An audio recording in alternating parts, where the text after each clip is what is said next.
I mean, in some ways, I think it's amazing that publishers publish as many books as they do that break even or even lose money, and it's like 70%. So for all of the flack that people give to major publishers and the publishing industry, something like 60 to 70% of their books are just breaking even or losing money. Hello, everyone. This is Kathy Caprino, and welcome to my podcast, Finding Brave.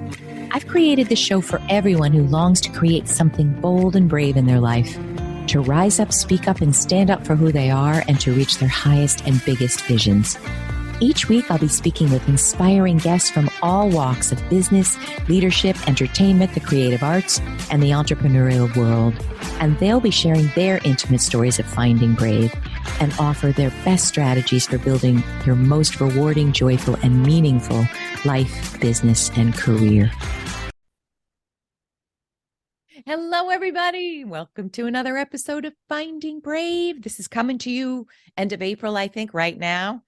My wonderful guest and I are in the middle of winter, but we are thinking of you and so excited to talk about this really important and I think under-discussed topic with Sharon Woodhouse. Thank you, Sharon, for coming from Milwaukee, getting ready for a big storm. I'm so grateful. And again, we are talking here about building a successful business as an author. Can't wait to dive in. So Sharon, let everybody know about your bio first, why this is such an important topic for you, how you live and breathe this information every day. And I do love to tell people where I learned of my great guests. And Sharon, I learned of you through the beautiful Octavia Gorodima, who is on my podcast. And what a beautiful spirit and what inspiring work she's doing in the world. And boy, does she sing your praises. So whenever a friend that I respect says, you've got to check out this person, which she did, I know it's going to be an amazing conversation. So here we go, Sharon. Let me tell you, everybody, all about Sharon. Sharon Woodhouse is the owner of Conspire Creative, which offers coaching, consulting, and project management services for authors. She previously ran an indie book publishing company. She founded when she was 25, which I find incredibly remarkable. I don't know what I was doing at 25, but it wasn't inspiring. And you ran that for over 25 years. Sharon is a true believer in and advocate of coaching and small business ownership. And she specializes in helping authors, often very reluctant entrepreneurs. And boy, have I lived and breathed all of this. And you help them at the intersection there of, helping them fold their books into their lives and create sustainable income, visibility, satisfaction around their books. That's a big word. Expertise and author status. Sharon also believes in the power and value of defensive entrepreneurship, which I have to tell you, I read and thought, can't wait to learn more, because we typically think of defensiveness as not the most positive thing. So I can't wait to dig into what is defensive entrepreneurship. And there we go. So I want to start with this burning question, Sharon. I do want to learn, how did you first become self-employed? And I want to go there with you, but I also want to understand in your mind what I didn't prep you for this. My poor guests, they're like, how come she didn't tell me she was going to ask that?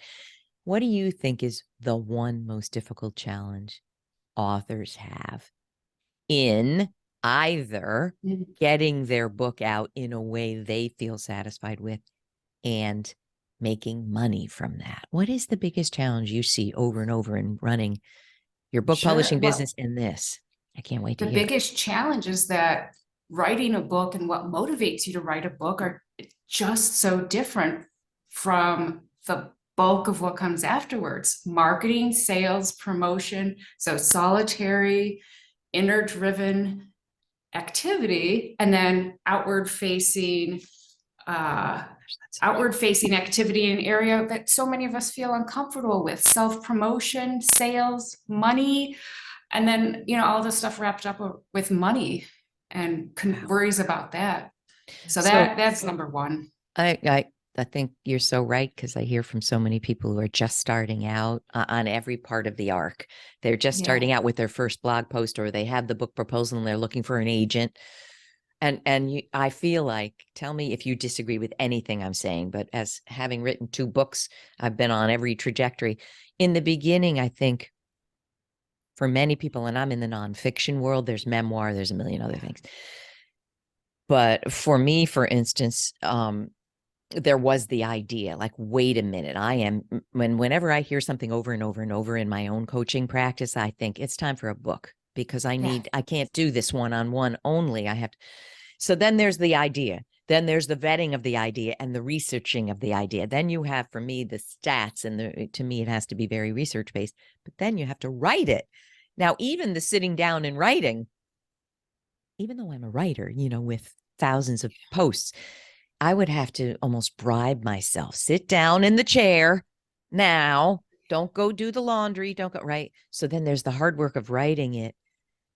And then you're excited when it comes out, because there's buzz. And if you have a reputable publisher, they're doing a little bit of Right. the Right. buzz. Right. But then there's a tail. Then the buzz dies out. Yeah. So do you feel like, in dealing with authors all along that trajectory, and you may see a different trajectory, is the part about it's out and it's been out a little, and now what? I don't know. Yes, it was featured in blah, blah, blah, but now I don't know what to do. Is that the hardest part for authors? I think it's the whole thing. I think it's just the lack of perspective about what is really involved. And, and it's true for whether you're published from a New York publisher, whether you're self-published, a university press, is the best way is to think about it as it is a new commitment in your life. It is a part of yourself. And I think how I work with people is getting people to integrate that. So you move from this really personal experience of dumping this thing that's so important to you, crafting the words. Now it's a book, however that happened, whether you did it yourself or you got a publisher or an agent helped you. And now it's actually a business. Now it's less about you and it's more about others. It's about the readers, it's about the customers. So readers read books, customers buy books, and those could be individuals or stores or people who buy 1,000 for a conference. And then there's sort of the needs of your content. You have this thing to say that you're sharing with the world. What does it need? Where does it need to go? And so it's so outward facing. And I think you make it work by saying, okay, what do I want? How can I use this book to forge what I want next? And then you try to find the intersection, and that's where the satisfaction comes. But you just have to commit. It's ongoing.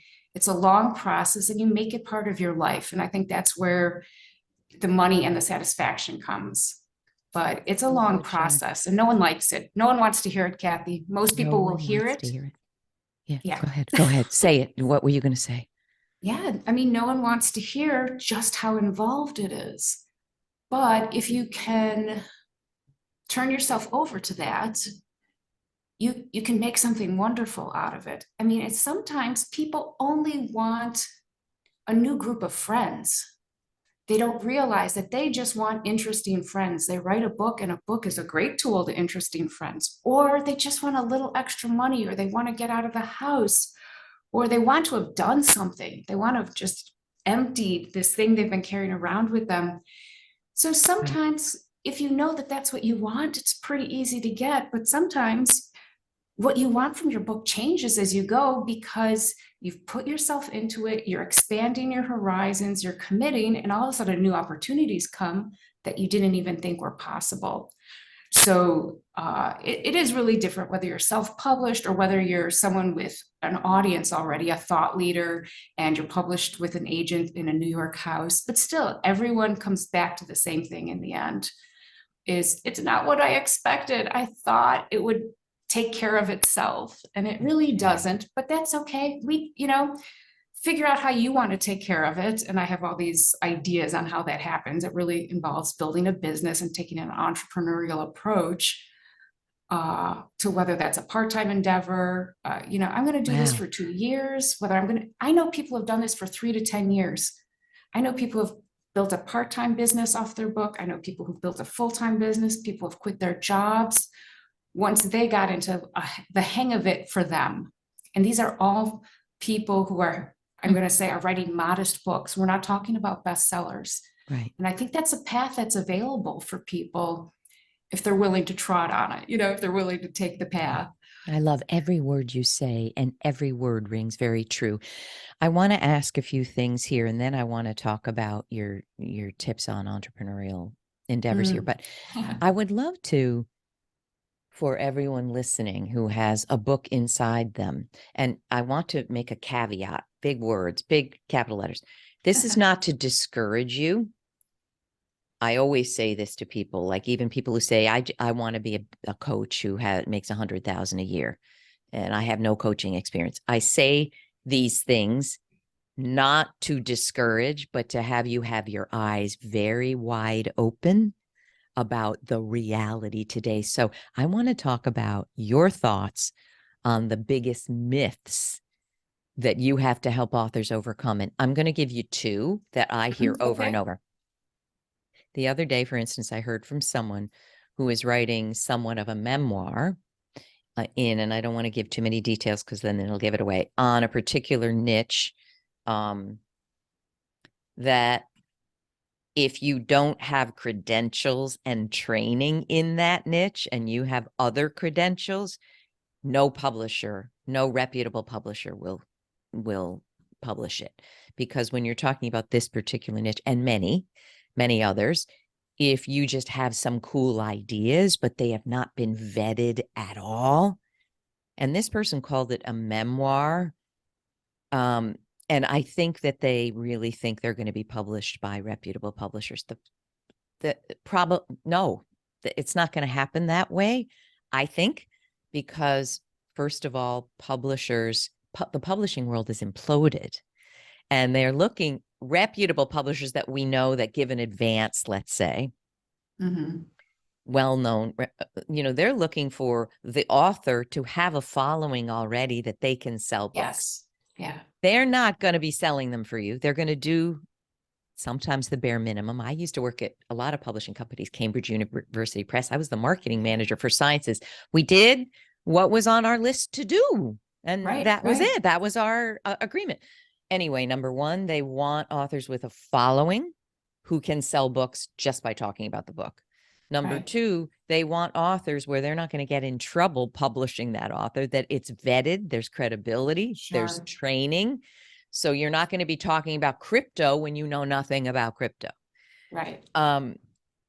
Thirdly, I think a lot of authors think that they're going to get a big advance and money is going to come. And I think these are the three biggest myths, like, oh, I'm featured in the Wall Street Journal. What I learned with my first book in 2008 is you can be featured in media. Readers of media are not buyers of books necessarily. Yes. Right. So those are the three myths that if you all understand that, you're not going to be so blindsided and so bloodied in the process. You're going to manage your expectations. What do you think of what I'm saying there, Sharon? Yeah, I think those are true. There's probably dozens more. I mean, I think another thing is a big myth is that the author and the publisher have the same interests. And they don't. A publisher's job is to keep their business going. The author assumes the publisher's job is to sell as many books as possible of their particular book. And that's just not true. If it's easier to sell the best-selling book, and that brings in the money that pays people's salaries, that's where the resources are going. I mean, in some ways, I think it's amazing that publishers publish as many books as they do that break even or even lose money, and it's like 70%. So for all of the flack that people give to major publishers and the publishing industry, something like 60 to 70% of their books are just breaking even or losing money. Wow. And they have been working with these numbers for years. So that means they are still betting on books that are borderline. That's a lovely reframe, though. It's a reframe of why isn't the publisher doing more? Because they're doing what they have to. Because it's a tough business. To ensure that the lights stay on, the other side of that myth is that if you have interests, then it's your job to represent your interests. And there are plenty of people who can help you do that, but you have to be, I guess, honest about what your interests are. I mean, most authors really want to make money for their books, but they're reluctant to admit it. This is another thing. Mm-hmm. I think Wow. everyone wants to make a living off what they're good at and what they love. There's no shame in that. And I think another myth I encounter a lot is that the success will come whether or not you plan for it. If I'm lucky, if people like my book, then it'll take on a life of its own, and then I'll build the business. No, you decide you want to build a business, and then the benefits accrue to that. You make the choice. You don't wait to be discovered.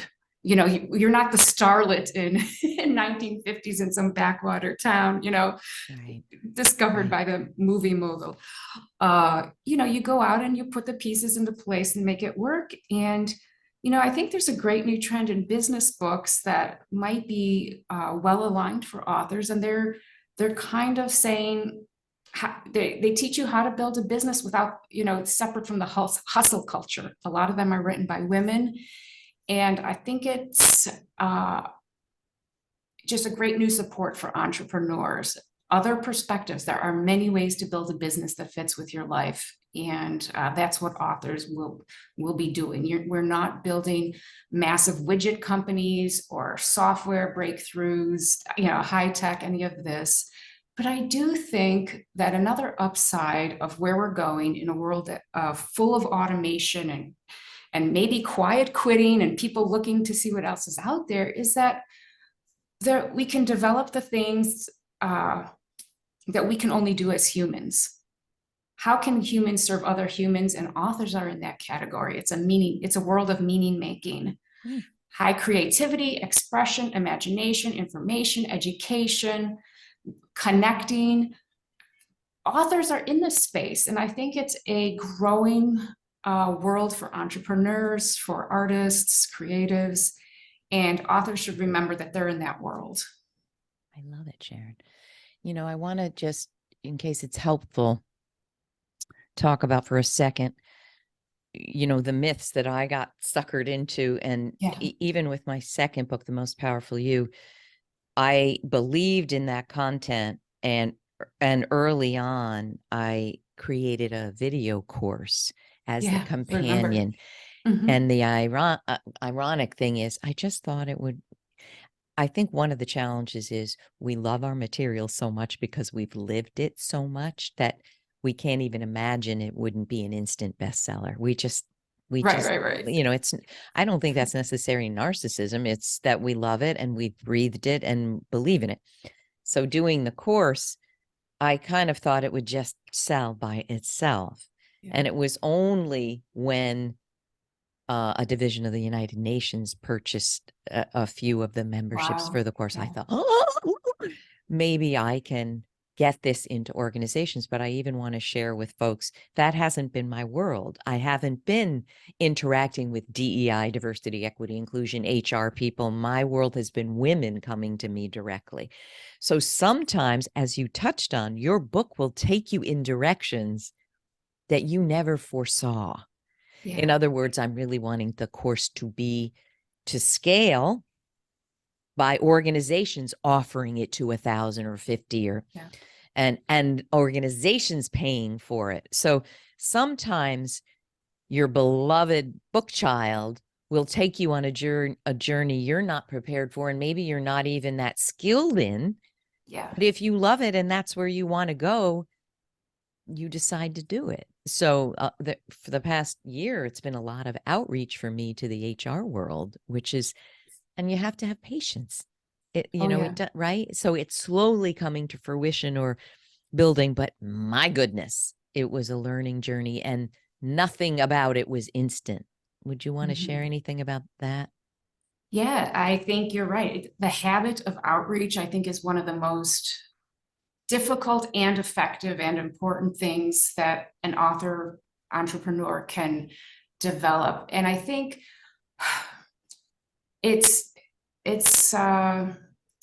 something we can do that's not online even. I mean, sometimes we're reaching out online, but I think not everything is number of followers, not everything is social media.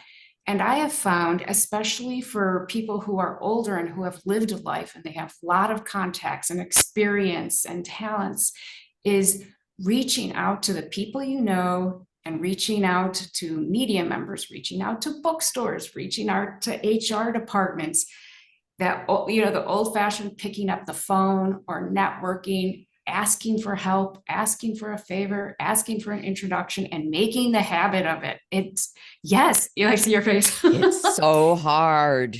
It's But hard, my and goodness, yet is it generative or whatever the word is? it's Wow. generative. That is perfect. I still, that is how I build my business too. I do it every day. I reach out to people, and that is almost my entire marketing. It's just reaching out to people I know and people I've just met, referrals. And I think it's hard, but it's also hard to build 10,000, 50,000, 100,000 followers on social media by putting 140 characters of whatever 8 times a day, nothing. It's Oh my all gosh, you're hard. so right. You know what your comment brings up for me that you touched on earlier? This is how am I going to put it? A hard ask I'm going to make of you people. But I think that when you have the confidence to write a book, you also have a little bit of narcissism. And I mean that a little tongue in cheek. I don't mean we're all narcissists. I mean that sometimes it's all about us. And I think when you come from producing something like a book and it's all about you, and you don't have a vision for how it will help others, and you don't know how to talk about it as a way to help others, you're going to struggle. Yeah. Because the world doesn't Care. You're not that important. I'm sorry. I think that really there's no one on the planet that it all revolves around them. What do you think about what I'm saying? Is that harsh? It's harsh and it's true. But you know what? Here's another thing that comes when you reach out to individuals. You just learn from them. It's hard, for instance, to talk to a bookstore owner or a reporter, but if you find yourself in those situations, or someone who has a capacity to buy 500 copies for gift bags at a conference, as an example, or set up an event for you at a local library or to a luncheon club, is how much you learn in those interactions. It's fast learning and fast results. And I think we just can't forget it. And I think that it is as effective now as before the social media age, as when I first started 20 years ago and 25 years, 30 years ago and knew nothing. Wow. It still works. It still works. The human connections, whether it's email, phone, in person, walking into a store and striking up a conversation, and it gets easier. It does get easier. I just think we are sort of wired for entrepreneurship, but we don't think of it. Talk to us about that. Yeah, What's running through my mind, and it's like a listener is saying this, wait a minute now, can I understand more about what is the business building that I can do? What do I need to understand? Can you tell us some of that? That is, I mean, I think if we look to any country where people are really living at a subsistence sort of level, is people do what they have to survive. They have a natural instinct to survive. They're creative. They look, how can I serve? What can I do with what I have? These are the same lessons of any entrepreneur. What do I have? How can I build from where I'm at? What do the people around me need? How have I helped others before, and who has responded to that?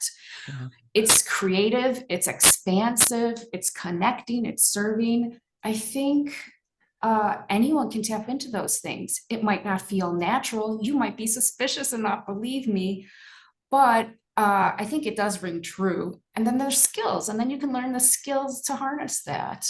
And all you have to do is start with where you are. You know, you mentioned something to your book group, you mentioned something at work, at church, at your kids' school. You just talk about what interests you, and it's okay to talk about your thing. I mean, presumably you're as interested in other people's things as you are your own. And it's just, You start with the conversations, you start with the service, you get, I mean, it's an ebb and flow, right? You're inserting yourself into the economy, giving and taking. I love it. When you're speaking, I can see so much how you come from the heart, and who wouldn't want to work with you, because it's a spiritual thing. I think, I don't mean religious, I mean it's of the Yeah. spirit. And I was thinking, I was driving the other day, and when my first book came out, it was 2008. My kids were little, and they're 25 and 28. And I remember I mentioned it to some neighbors, and I think I even came to a soccer game with a copy of the book because it had just arrived. And I was so proud and so happy about it. And I do remember some of they weren't friends. The friends don't respond like this, but neighbors or soccer mom, they kind of bristled. And I feel like it was like, who does she think she is? Do you ever talk to people about this is what might come? Have you ever heard this comment before? That I bet you And have. it's hard to know what it's about, because people's communications can mean all sorts of things that have nothing to do with you. True. And they might even think, who do you think you are? But that's about them. And I mean, doesn't make it easier to experience. But I also think that people who live in worlds, for instance, people with corporate jobs that get regular paychecks and follow the rules of any organization or institution, may not really understand how the rest of us are living our lives. We may not be so bound up in with specific rules or office politics. We're engaging each other, we're helping each other with stuff. Wow. And we're putting ourselves out there all the time. It's not easy, and when you're self-employed, you don't have a boss that you're not wondering about the annual review or a raise. You have to do it, or you're not going to get a paycheck, much less a raise, right? You have to. So true. That's what you're creating. Somebody once said, I'm a coach, as you know, and a consultant, speaker, blah, blah, blah. And somebody in my community referred her friend for coaching. And I do have a friend and family discount. I absolutely do. But, I said, here's the rate. I later found out that this friend who referred this person said, oh, she must need the money to charge. Kathy must need the money if she's going to charge. And to your point, I think those of us in the arena of entrepreneurship, it's different. It's different from corporate life. And why do we need you to know that? I often say, because I was a corporate VP and managed a $30 million budget. I thought moving from that to being a therapist and running a therapy practice, which I did before coaching, it's going to be so easy, because I ran. No, right. That was someone else's money. Yes. That was someone else's resources. Of a dramatically different view. One thing that I never realized before, especially when I was younger, I was a workaholic. I worked a lot. I really was only in the book and publishing and small business entrepreneurial world. And only later, after I got married and I live in a building that's filled with professionals and people with corporate jobs, some people think that you're self-employed because you can't get a job. I had never heard of such a thing before. I thought that was hilarious, because it's not easy to be self-employed. And some people say that to you, like, oh, you had a hard time getting a job. All sorts of insinuations, but it's something I never personally experienced. And it's actually probably becoming apparent and meeting people from different walks of life, asking questions that I had never experienced before. I see. And it's really hard to explain if someone doesn't, and we all live in our bubbles. We And I remember part of the challenge and illness and misery and depression of corporate life was I wanted something else. Yeah. And I saw other people have what I wanted. A dear colleague who had her own market research business and was a self-made millionaire.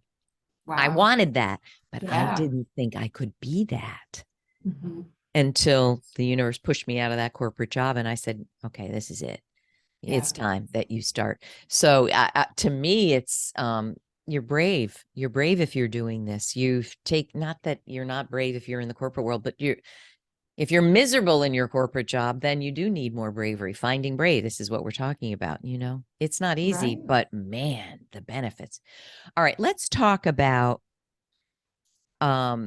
defensive entrepreneurship and what you mean by that. Can we hear about that?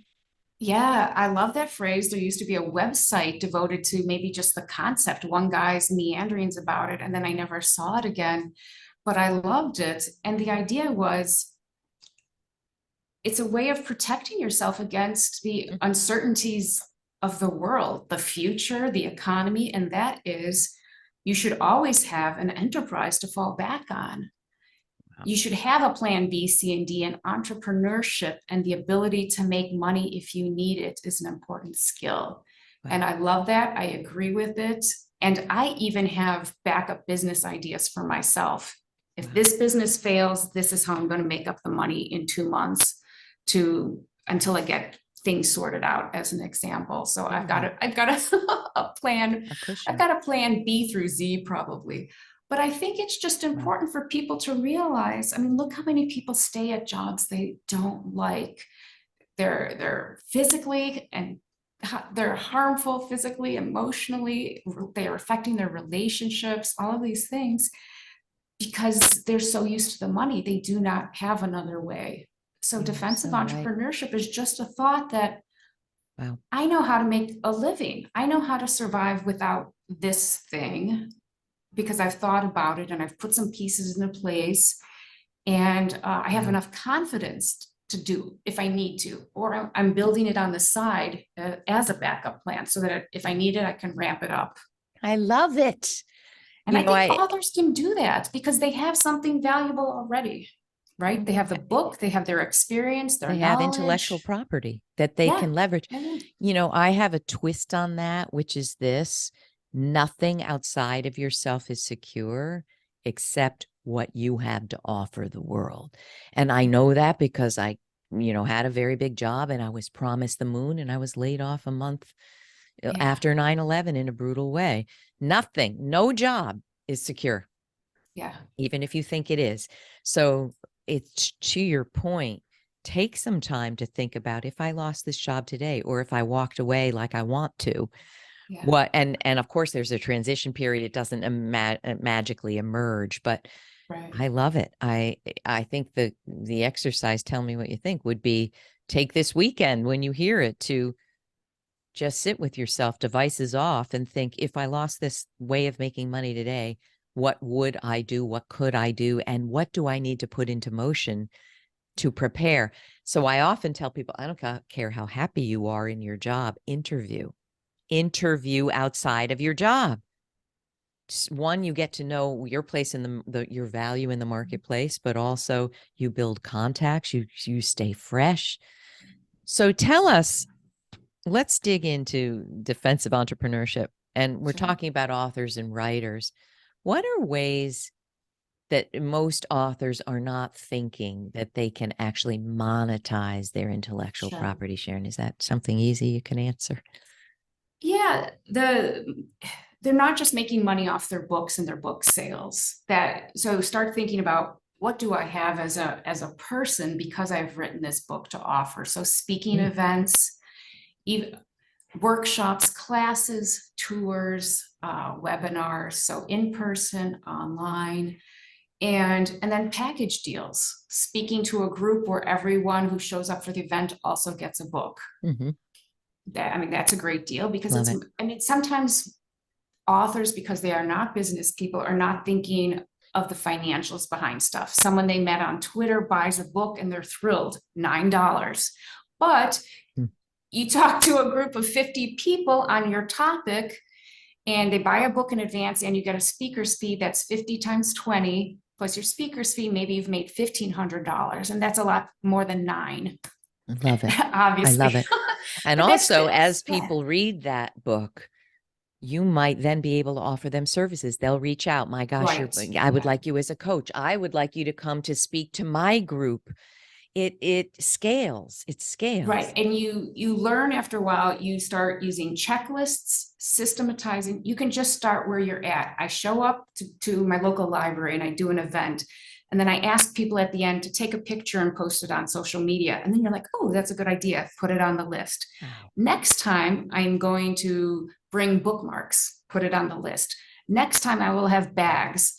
Everything you do to professionally enhance your program, it goes on the list, and you are becoming an entrepreneur. You're systematizing, you're improving, you're taking yourself seriously, you're taking endeavor seriously, and then people see it, they feel it, and they respond to it. Not only that, the best things an author can do is show up at their local library and do a fantastic event the first time out, because people will talk. Then the librarian will get on the library email list and tell everyone in the district, this is a great person to have at your show, at your library. So I think events and volume sales are the two big things. I think another thing, what I call it, vitamins, spaghetti, and ships. These are marketing concepts that's what I name them. Vitamins, the things you do every day because they're good for you. I tweet, I reach out to the media, I call a couple stores. Spaghetti, these are the crazy ideas that you come up with your mind. You throw them against the wall when you have a time, see what sticks. Is it effective? And then the other thing is ships. This is like when rich people back in the day, they send ships for faraway lands just as an investment. They invested to say, ooh, what's there? Gold, silver, silks, what big thing can you do and put a lot of effort and investment to that may pay off? And I've seen authors create underground dining clubs, stand-up routines, theater programs for children's schools, tour bus companies, genealogy companies. So that's the big ship model, the big investment. I think another thing that authors do not think about is just how many places you can sell a book besides bookstores. So especially for self-published authors, I've sold books at gift shops, boutiques, museum stores, nail salons, women's clothing stores, knife sharpening stores, delis, firefighter and police gift shops. There's just more places than you can think. So that's part of that daily outreach, you're working up to reaching out to people. And then there's so many connections. And then there's asking, Kathy, who else do you know? Do you have any ideas? These are painless questions. What do you think? Who else do you know? What can you recommend? Those aren't hard. Holy cow, people. Hope you're taking notes. Those aren't hard things to say. What a list. What a list. Yes. We have so many similar ideas. I learned from Judy Robinette, who's a networking maven. She says, when you speak to someone about what you're wanting to do, you say, after you have talked to them and hear about, number one, do you have any ideas for me? Which is what you said. Number two, do you know anyone who would be helpful to speak with? If you do that, you've just, the circle has just widened, right? I want to leave with this thought and see what you think. There's a book that comes to mind when you talk, Sharon, E-Myth Revisited by Michael Gerber. Do you know this? I know. Oh my God. When I first read it, and he talks about the entrepreneurial myth, and he talks about the fatal assumption that makes so many small businesses fail. And it is this: they have the fatal assumption that because I like to do this technical skill or service, I'm going to love running a business that offers it. And he said just what you said. They're two dramatically different things. And, in the story, he talks about a woman who loves to bake and was baking with her grandmother when she was little, and she thought that was the world. And then she started a bakery and it was so different and she hated it. But the point is, he talked about in that book, systematizing as if you're building a franchise. And I remember like chucking that book across the room, like the 10 years ago. What? Gosh, I want you people to read it. It's many years old now. Kathy, a gentler message from that book is work on your business as well as in it. I love it. So if you bristle at the systematizing and the franchising, devote an afternoon to say, what am I building here? Just build a vision. That might be a more creative thing. I love it. What do I But want? the hard Yeah. news is, I was emphasizing what you were saying, it can be systematized. Yeah. You don't have to generate all these 50 new ideas a day. It's, as you Right. say, you add to your list. Oh, Yeah. next time I'll do this, this, and this. So it doesn't Mhm. have to seem so scary to systematize. It can be just as simple as what you're saying. And I've seen introverts do all these things. Introverts, Absolutely. people who still think they aren't selling. They tell themselves another story, but they've put the practices into place, and it still works, regardless of what they I call it. love it. Yeah. Any last words, Sharon, for our listeners? Any last I think wonderful the main nuggets? thing is that people should know it's possible. It's possible, and you just build from where you're at. You work on your mindset from where you're at. You work on your business skills from where you're at. And this is hard for me, and it's something I'm still trying to do, and that's just ask for help. Just Beautiful. ask other people for help, you know? I love it. People I are love glad it. to give it. Yeah. I think the first person you should ask for help from is Sharon. So where do we soak up all of this? Where do we send people? Tell us. Yeah, well, my business is Conspire Creative, conspirecreative.com. I'm very findable on LinkedIn, Twitter, other places. So Love. thank you, Kathy. Oh, thank you so much for joining. Every word is so resonates, but not only in truth, in spirit, that you can do this. Yes, Oh it yeah, takes I'm a true commitment. believer. I can see it. You're such an advocate. You can do this. You have important messages in the world. The world needs your talents, and you have to find brave here now. Yeah. This is not for the No. the weak. I'm also a math person, so I think there's 8 billion people on the planet. You don't need that many people to read your book to be successful, right? Oh, You don't need that. I love it. There's just more people. You just go find them. Oh, I love it. Oh, Sharon, thank you so much. I really enjoyed it. Loved every word. Thank you so Yeah, much. thanks, Kathy. I'm a fan. Oh, I'm a fan. Right back. All right, people, you got a lot of actionable steps here. I hope you're inspired. I hope we helped open eyes so that you're not walking in blindly. But I think you know the person to reach out to. If you're a writer or you have intellectual property and you're thinking, you know what, I'm ready to do a little something to start. We don't have to turn the world around. You can do it, and the world needs it. So wherever you see this, ask your question, post, or do what Sharon recommended. Take a screenshot of where you see this on YouTube and post it and say, I loved it, and say what you loved. Share your thought leadership right there in that social media share. Start doing it. All right, everyone. Hope this was helpful. We'd love to hear from you, and have a wonderful few weeks. And we'll see you next time. Thank you again, Sharon. Thank you. Hi, folks. Kathy here. I'm thrilled to share that I'm offering a new session of my 8-week coaching and training course, The Most Powerful You, starting May 10th. In 8 powerhouse weeks together, I'll train all about the content of my book, The Most Powerful You, helping professional women address what I've seen are the 7 most damaging power and confidence gaps that block women from achieving their most exciting goals and their happiest and highest potential and success. This includes imposter syndrome that impacts 75% of executive women today. The course offers 8 weekly Zoom coaching calls with me, 8 video training modules, a step-by-step process for boosting your career and confidence, fantastic additional resources from over 30 of the nation's top experts, a private online support community for members, and more. Spots are very limited, so sign up now at mostpowerfulyou.com.